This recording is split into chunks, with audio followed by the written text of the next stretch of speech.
শুধু তাই না, আল্লাহ বলছে এটা জুনজিলাতিল আরজু জিনজালাহা ওয়া খারাজাত ওয়াসকালাহা ওয়া ক্বালাল ইনসানু মা লাহা ইয়াওমাইযিন তুহাদ্দিসু আকবারাহা। সবথেকে মারাত্মক বিষয় আল্লাহ বলছে ইয়াওমাইযিন তুহাদ্দিসু আকবারাহা, সেই দিন জমিন বলবে আমি জমিনের ভিতরে কি কাজ করেছি, এমন এমন কাজ দুনিয়াতে আমি করে গেছি, আমার বাপ জানে না, আমার মা জানে না, আমার স্ত্রী জানে না, আমার সন্তান জানে না, গ্রামের কোনো লোক জানে না, কিন্তু আল্লাহ বলছেন ইয়াউমাইদিন তুহাদ্দিসু আকবারাহা, যেদিন সিসাবে সিংহায় ফুৎকার মারবে সেদিন জমিন খুলে খুলে আপনার কৃতকর্মের খবর বলে দেবে। জমিন বলবে আব্দুর রহমান কোথায় তুমি জেলার কাজ করেছিলে, কোথায় তুমি মদ খেয়েছিলে, এমন জঙ্গলে গিয়ে তুমি মদ খেয়েছিলে কেউ তোমাকে দেখে নাই। আল্লাহ বলছে এমন জায়গায় তুমি কোন নারীর সঙ্গে ধর্ষণ করেছিলে কেউ দেখে নাই, এমন জায়গায় কোন লোককে তুমি মেরেছিলে, কোন লোককে হত্যা করেছিলে কেউ দেখে নাই, আমি আল্লাহ দেখেছিলাম। আল্লাহ সেই দিন বলছে ইয়াউমাইদিন তুহাদ্দিসু আকবারাহা, সেই দিন জমিন বলে আব্দুর রহমান এই লোকটাকে মেরেছিল।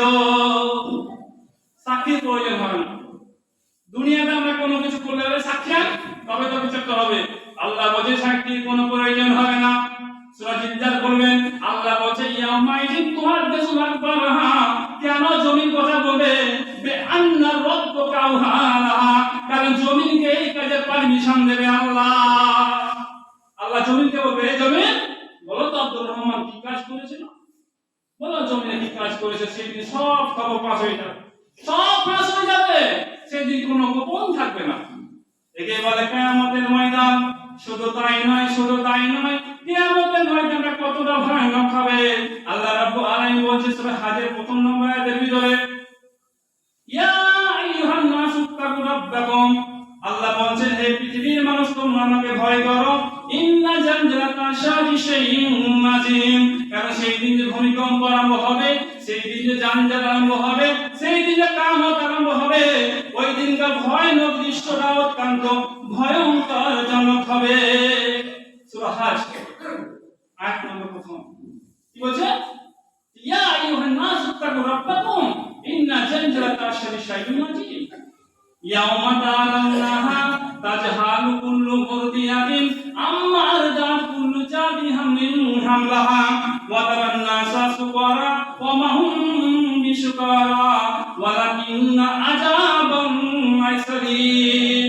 আল্লাহ বলছে যেদিন সিংহায় ফুৎকার মারা হবে ইয়াওমা তারাউনা তাজহালু কুল্লু মুরদিয়াতিন আম্মা আরদাত কুল্লু জাতি হামলিন হামলাহা, সেদিন একজন দুধ পিলানি মাতা দুধের সন্তানের খবর রাখে না।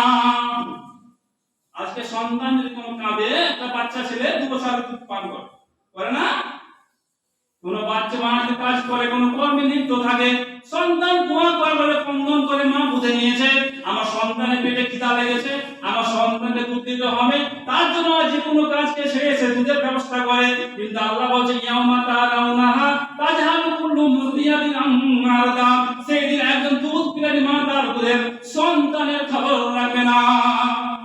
এমন দিনটা হবে, বুঝেছেন? কিয়ামতের বড় কতটা ভয়ানক হবে, সেই দিনে দুধ পিলানি মা দুধের খবর রাখবে না, সন্তান বলে ছিল এই খবরটা থাকবে না। ইয়াউমা তারাউনা তাজহালু কুল্লু মুরদিয়াতিন আম্মা আরদাত কুল্লু জাতি হামলিন হামলাহা, সেই দিন একজন গর্ভপাত মায়েদের গর্ভপাত করে ফেলবে। আজকের মা বোনেরা প্রেগন্যান্ট হয় না, প্রত্যেকে এসে অবশ্যই কন্ডিশন সবাই দুনিয়াতে এসেছি, তো মারা দুনিয়াতে গর্ভপাত থাকে, গর্ভপাত করার জন্য সন্তানকে জন্ম দেওয়ার আগে কতটা কষ্ট না হয়, কোন মানুষকে ডাক্তার কাছে হয়, সিজারের প্রয়োজন পর্যন্ত হয়ে যায়, কত মা দুনিয়া থেকে সন্তানের জন্ম দিয়ে দুনিয়া থেকে চলে যায়। কিন্তু আল্লাহ রাব্বুল আলামিন হামলিন হামলাহা, যেই দিন কিয়ামত আরম্ভ হবে, যেই দিন ইসরাফিল সিংহায় ফুৎকার মারবে, সেই দিন অটোমেটিক একজন মা তার গর্ভপাত করে ফেলবে, টেক পর্যন্ত পাবে না কখন তার গর্ভপাত করে ফেলেছে, গর্ভপাত করেছে খবর পাবে না। আর কি হবে ইয়া হামলিন হামলাহা ওয়া তারান নাসা সুকারা ওয়া মা হুম বিসুকারা ওয়ালাকিন্না আযাবান লাইসাদিদ, সেদিন মানুষ মাতালের মতো অবস্থা হবে। আর যদি কোনো মানুষ মদ খায় তাড়ি খেলে যাবে, মস্তান কত তলমন করে দেখেন না, মদ খেলে কত রকমের অটোমেটিক বুঝা যায় মদ খেয়েছে। কিন্তু আল্লাহ বলে ইয়াউমাতা, সেই দিন মানুষের অবস্থা এমনই হবে ক্যান্ডি খাবে না, বিয়ার খাবে না, চুরু খাবে না, ইংলিশ খাবে না, অন্য রকমের ম্যাকডোল খাবে না, কত রকমের ইংলিশ মাল খাবে না। আল্লাহ তাআলা বলছেন ইয়াউমা তারাউনাহা তাজহাবু কুল্লু মুরদিয়াতিন আম্মা আরদাত,